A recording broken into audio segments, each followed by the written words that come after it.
A map is the book of the landscape, and, like a book, it can be read. A map enables you to visualize the landscape. Take 6 grid squares and see just how much information they contain. First, the shape of the land. Here there are 3 main divisions. An area of hills in the upper left, an area of hills in the lower right, and an area of lowland between.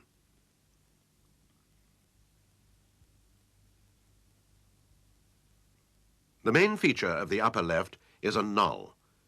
It has a spot height for its summit, 75 meters, and is called Heeled Brow. It falls quite steeply to the lowland and is separated from a finger of upland to the north by a low col.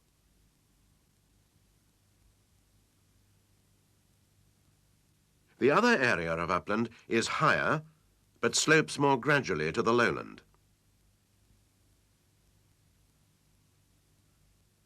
We can make out 2 gentle spurs with a re-entrant between them. The lowland between the hills has no contours and only 1 spot height for 5 meters, which is very low indeed.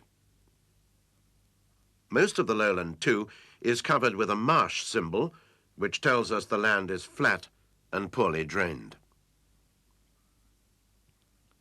The streams are unusually geometrical, probably because they've been straightened to help drainage.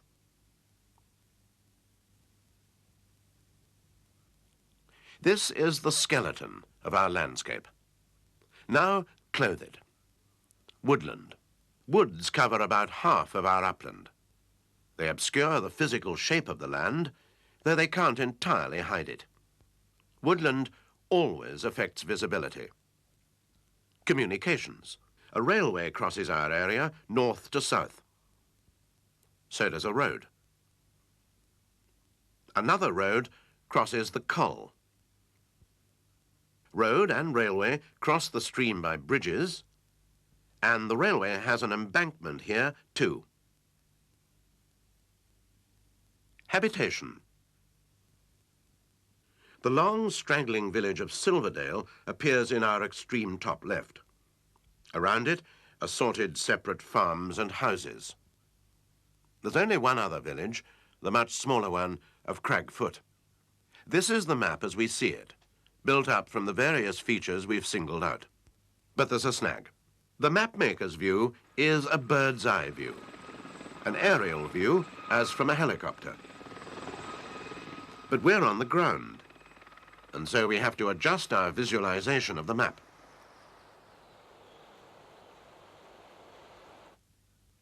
Let's take a central position and look around at the landscape on the ground.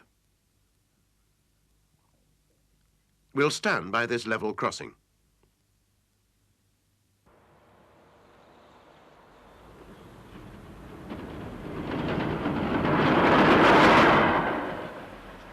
The railway here runs almost due north. To its right, part of the marshy lowland, just as the map tells us.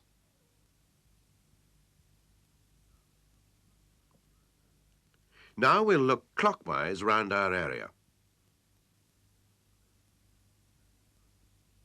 The lowland is certainly flat and marshy. Poor country to cross after a spell of wet weather. Behind it, one of our upland areas, well wooded, with the cover of trees hiding the small spurs and re-entrant. That must be the village of Cragfoot.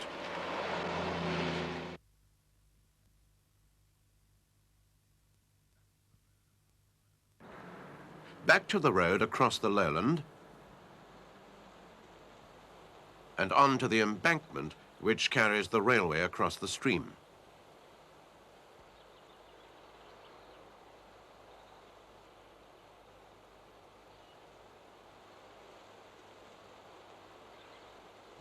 Heeled Brow stands out well. And to its right, the Coll, which links it with neighbouring hills. Silverdale village, on the other side of the Coll, is hidden from our view, a blind area.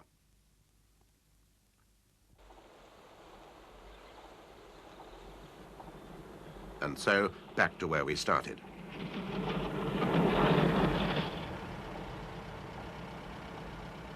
From the map, we've been able to visualize our area fairly well. Though from our central position, we've been able to see only half of it. What we see depends on where we stand.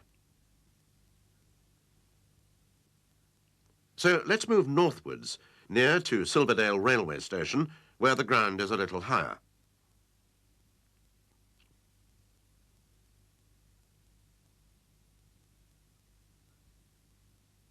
This is the view southeast. Now, set the map. This simply means orientating the map to correspond with our viewpoint. We'll set the map along a line drawn from our viewpoint to Crag Foot, and turn it until our viewpoint is to the foot of the map as we hold it.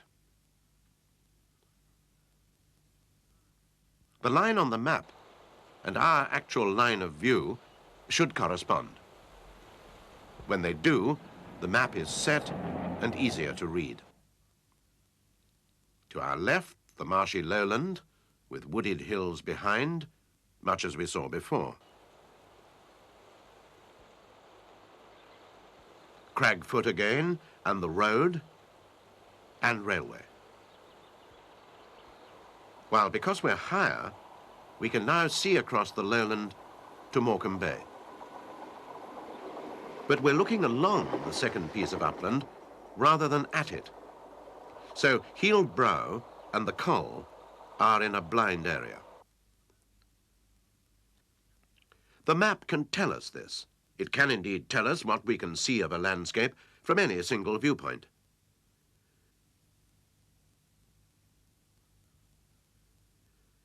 Take a look now at another area with a quite different character.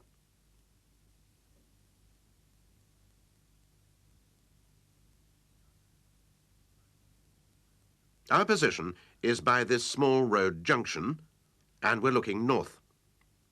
There are a great many contours, often close together, so this will be a hilly area with some steep slopes. The main feature is a spur falling away in height to the right, and then rising to a small knoll, spot height 203 metres. Between spur and knoll is a Coll. All the land on the other side of the Coll will be in a blind area.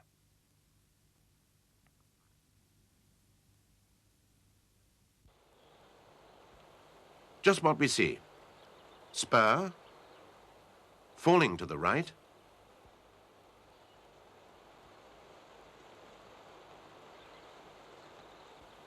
Coll, and knoll. The contours can tell us more. On this slope, they're more widely spaced at top and bottom than they are in the middle. So the slope will be convex at the top and concave at the bottom.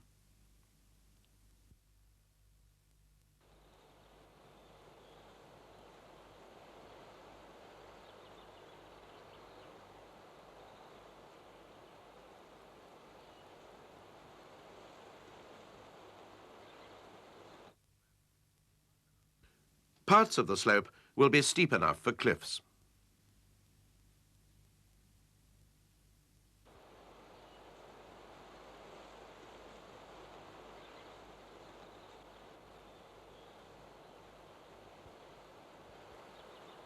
From the map, we have been able to visualize not only the landscape, but what we'll see of it from our viewpoint.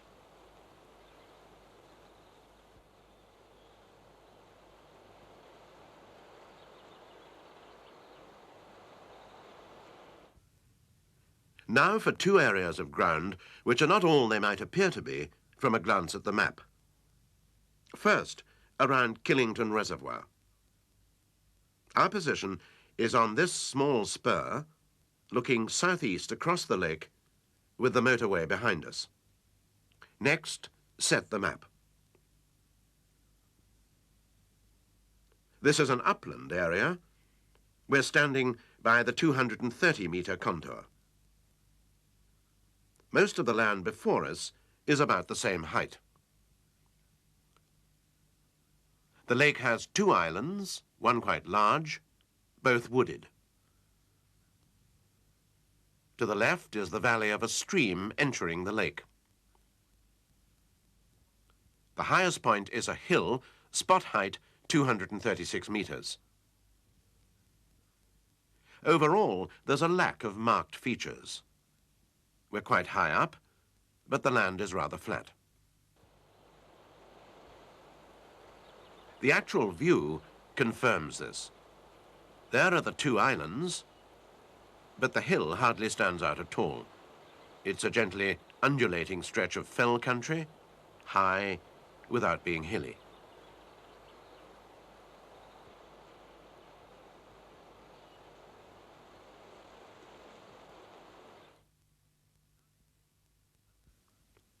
Lastly, a low-lying area. Our position will be near this farmhouse, and we'll look west towards the motorway. What kind of country will we see? Most of it is between the 30 and 40-metre contours. To our right, northwards, it falls gently away to a canal and the valley of the River Keer. To our left, southwards, the land rises gently to the village of Overkellet.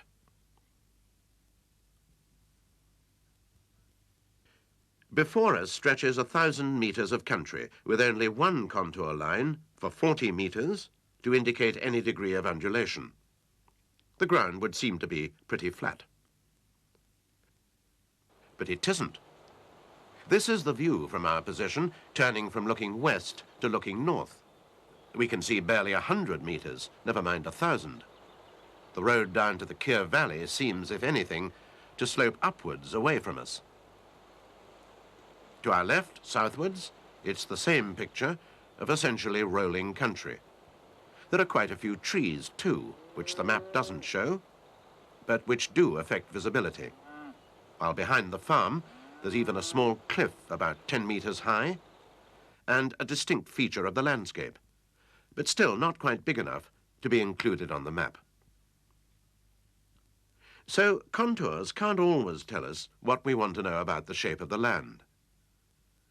Their absence doesn't necessarily mean an absence of ups and downs. Land can be low without being flat, and high without being hilly. So though maps can tell us a great deal, and we can often infer a great deal more, only reconnaissance can definitely confirm our findings.